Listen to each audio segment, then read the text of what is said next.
Hi dear students, आप लोगों के फर्स्ट टर्मिनल एग्ज़ाम कुछ ही समय में शुरू होने वाले हैं। वैसे तो आपका ऑनलाइन रिवीज़न भी चला है, मगर कई बार आपके माइंड में आता होगा कि क्या स्टडी करें और क्या स्टडी ना करें। तो एग्ज़ाम ओरिएंटेड ही कुछ एक इम्पॉर्टेंट क्वेश्चंस हम करेंगे इस वीडियो में और आने वाले वीडियो में। आशा है कि आप पूरा ध्यान देंगे, इन क्वेश्चंस को करेंगे और एग्ज़ाम में अच्छे नंबर भी स्कोर करेंगे। तो आज जो हम क्वेश्चंस करने जा रहे हैं वो है आर्थिक क्रियाओं का वर्णन करो, व्यष्टि और समष्टि अर्थशास्त्र में अंतर स्पष्ट करो, आर्थिक प्रणालियों का वर्णन करो, क्या अर्थशास्त्र एक विज्ञान है अथवा कला, विवेचना करो।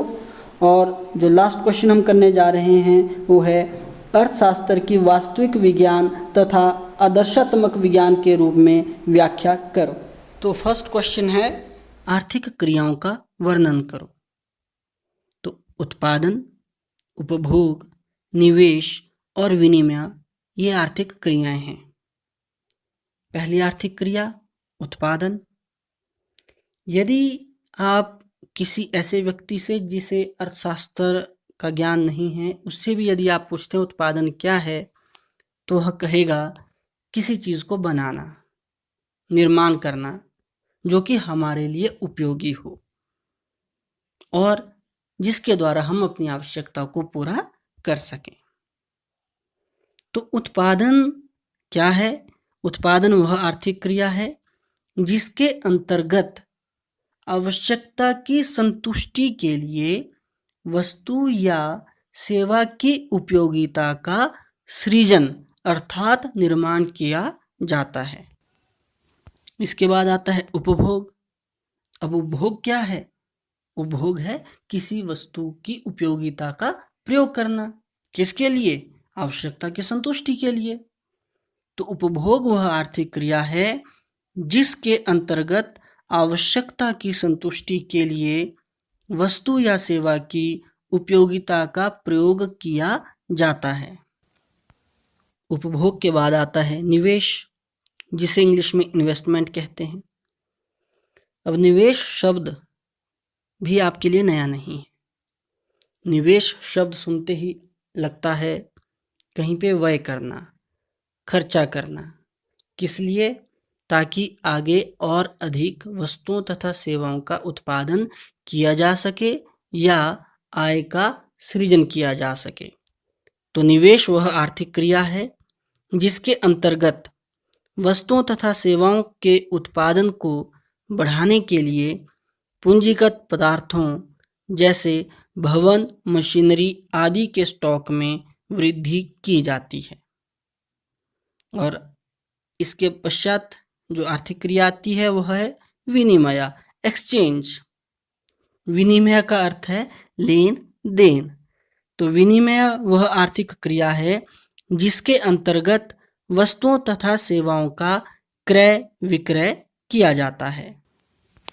अब वेरी इंपॉर्टेंट क्वेश्चन कि व्यष्टि अर्थशास्त्र व समष्टि अर्थशास्त्र में क्या अंतर है। तो व्यष्टि अर्थशास्त्र और समष्टि अर्थशास्त्र में हम अंतर इस प्रकार से लिखेंगे, आपके सामने दिया भी गया है। पहला अंतर, व्यष्टि अर्थशास्त्र में व्यक्तिगत स्तर पर आर्थिक समस्याओं का अध्ययन किया जाता है। समष्टि अर्थशास्त्र में सामूहिक स्तर पर आर्थिक समस्याओं का अध्ययन किया जाता है। दूसरा पॉइंट, व्यष्टि अर्थशास्त्र का उद्देश्य साधनों का अनुकूलतम बंटवारा है। हमें मालूम है कि साधन सीमित मात्रा में हैं, इन्हें हम दुर्लभ साधन भी कहते हैं। इन्हें किस प्रकार प्रत्येक इकाई में बांटना है। समष्टि अर्थशास्त्र का उद्देश्य साधनों का प्रयोग करके पूर्ण रोजगार की प्राप्ति है कि जो भी साधन है उनका हमने प्रयोग करना है पूर्ण रोजगार की स्थिति को प्राप्त करने के लिए। तीसरा अंतर, व्यष्टि अर्थशास्त्र का विषय कीमत सिद्धांत, मांग तथा उत्पादन सिद्धांत, कल्याण अर्थशास्त्र आदि है। जैसे कि एक फर्म द्वारा कीमत का निर्धारण, उपभोक्ता द्वारा की गई मांग आदि। समष्टि अर्थशास्त्र का विषय आय तथा रोजगार सिद्धांत, मुद्रा सिद्धांत और व्यापार चक्रों के सिद्धांत आदि हैं। जैसे अर्थव्यवस्था की कुल आय, पूर्ण रोजगार की स्थिति, अर्थव्यवस्था में चलने वाले व्यापार चक्र, अर्थात सामूहिक स्तर पर ही हम इनका अध्ययन करते हैं। चौथा अंतर, व्यष्टि अर्थशास्त्र आंशिक संतुलन अर्थात एक उपभोक्ता, फर्म व उद्योग के संतुलन की व्याख्या करता है, जबकि समष्टि अर्थशास्त्र सामान्य संतुलन अर्थात इकाइयों के सामूहिक संतुलन, कुल मांग व कुल पूर्ति की व्याख्या करता है। एक बात जो ध्यान देने वाली है कि व्यष्टि अर्थशास्त्र में हम जो अध्ययन करते हैं वह प्रायः समय के एक बिंदु के ऊपर आधारित होता है, अर्थात समय अंतराल या समय अंतर का विशेष ध्यान नहीं दिया जाता। तो पांचवा अंतर जो व्यष्टि अर्थशास्त्र और समष्टि अर्थशास्त्र में है वो है कि समय अंतरों की ओर विशेष ध्यान न देने के कारण व्यष्टि अर्थशास्त्र एक गतिहीन विश्लेषण है, जबकि समय अंतरों की ओर विशेष ध्यान देने के कारण समष्टि अर्थशास्त्र एक गतिशील विश्लेषण है। इस प्रश्न को आपने अच्छे से करना है और रटने की बजाय आप इसे अच्छे से समझें। अब अगला प्रश्न है, आर्थिक प्रणालियों का वर्णन करो। इकोनॉमिक सिस्टम्स कौन कौन से हैं उनका वर्णन करो। तो आर्थिक प्रणालियां हमारे पास हैं पूंजीवाद, समाजवाद और मिश्रित अर्थव्यवस्था। अब सबसे पहले है पूंजीवाद, कैपिटलिज्म। तो देखो, पूंजीवाद से ही पता लगता है कि पूंजी की प्रधानता, जहां पर लोग जितनी चाहे उतनी पूंजी अर्जित कर सकते हैं, अर्थात सरकार किसी भी प्रकार का हस्तक्षेप नहीं करेगी और जो भी उत्पादन होगा उसका मुख्य उद्देश्य क्या होगा? लाभ अर्जित करना। तो पूंजीवाद वह आर्थिक प्रणाली है जिसमें आर्थिक क्रियाओं जैसे उत्पादन, उपभोग आदि पर सरकार किसी भी प्रकार का हस्तक्षेप नहीं करती है। उत्पादन का मुख्य उद्देश्य लाभ अर्जित करना होता है। कीमतों का निर्धारण मांग तथा पूर्ति की शक्तियों द्वारा होता है। इसके बाद है समाजवाद, सोशलिज्म, जहां पर समाज को प्रधानता दी जाती है, अर्थात समाज के कल्याण को महत्व दिया जाता है। तो समाज के कल्याण के लिए सरकार को ही इनिशिएट करना पड़ता है, स्टेप लेना पड़ते हैं। तो समाजवाद वह आर्थिक प्रणाली है जिसमें आर्थिक क्रियाओं जैसे उत्पादन, उपभोग आदि पर पूर्ण रूप से सरकार का नियंत्रण होता है। उत्पादन का मुख्य उद्देश्य सामाजिक कल्याण होता है और कीमतों का निर्धारण नियोजन अधिकारी द्वारा किया जाता है। अब है मिश्रित अर्थव्यवस्था, मिक्स्ड इकोनॉमी। मिश्रित अर्थात मिश्रण, मिश्रण किसका? पूंजीवाद और समाजवाद का, अर्थात सरकार का हस्तक्षेप होगा भी और नहीं भी। उत्पादन का उद्देश्य लाभ कमाना होगा भी और साथ ही साथ सामाजिक कल्याण भी उद्देश्य होगा। तो मिश्रित अर्थव्यवस्था इस प्रकार से लिखेंगे, इस प्रणाली में कुछ आर्थिक क्रियाएं सरकार द्वारा तथा कुछ आर्थिक क्रियाएं स्वतंत्र रूप से लोगों द्वारा संपन्न होती हैं, अर्थात सार्वजनिक व निजी क्षेत्र का सह अस्तित्व पाया जाता है। उत्पादन का उद्देश्य सामाजिक कल्याण तथा लाभ अर्जित करना होता है। अगला प्रश्न, क्या अर्थशास्त्र एक विज्ञान है अथवा कला? विवेचना करो। तो सबसे पहले विज्ञान है क्या? विज्ञान की 3 विशेषताएं हैं। पहली, एक तो यह क्रमागत अध्ययन करता है, सिस्टेमैटिक स्टडी करता है। दूसरा, कारण परिणाम में संबंध स्थापित करता है।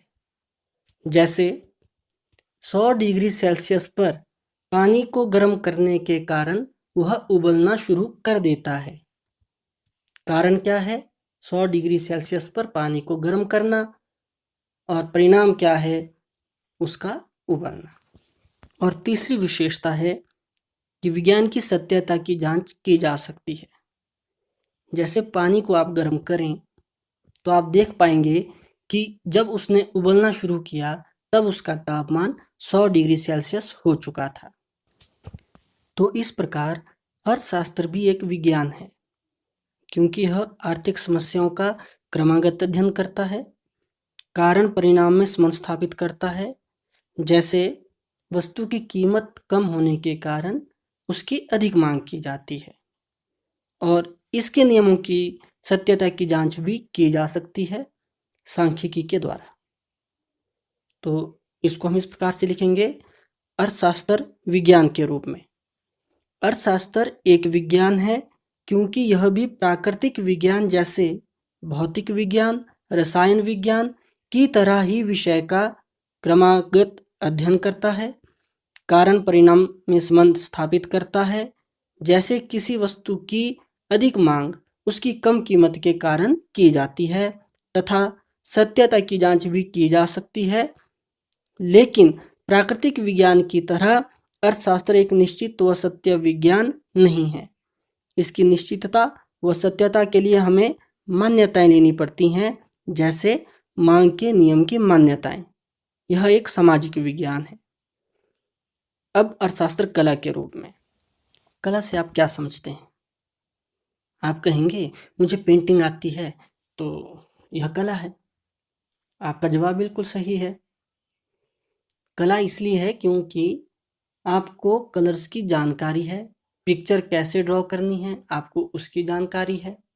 अब मान लीजिए आपका ऑब्जेक्टिव है कि आपने ताजमहल बनाना है, तो उस उद्देश्य को लेके जब आप अपने ज्ञान का प्रयोग करते हैं, अर्थात आप ड्रॉ कर रहे हैं, उसमें कलर कर रहे हैं, तो वह कला है। तो कला एक प्रक्रिया है जिसके अंतर्गत उद्देश्य की प्राप्ति के लिए आप अपने व्यावहारिक ज्ञान का प्रयोग करते हैं। अर्थशास्त्र भी एक कला है। और कैसे?